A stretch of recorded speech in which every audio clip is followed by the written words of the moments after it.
Hello बंधुगण मु स्वागत करुच्ची आपण मानक मोर एक नूतन ब्लॉग को नूतन वर्षर अनेक अनेक शुभेच्छा और शुभकामना समस्त को।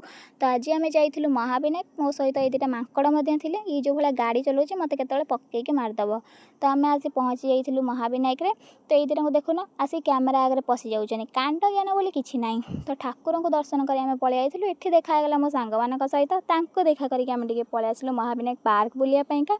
सेटा पार्क कम जंगल भाया टी अधिका लगुला सेठू आसिक देखिलु कि ये हनुमान मंदिर कौन गोटे पूजा होता।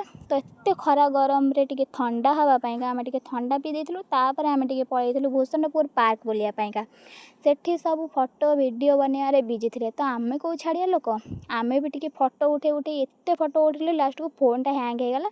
तापर आम से पलि आसलु बाटर आसला बेले ये देखिलु गोटे नुआ जगन्नाथ मंदिर या जोटा पूरी मंदिर भाया पूरा स्टाइल एबे जाए काम सरीनी।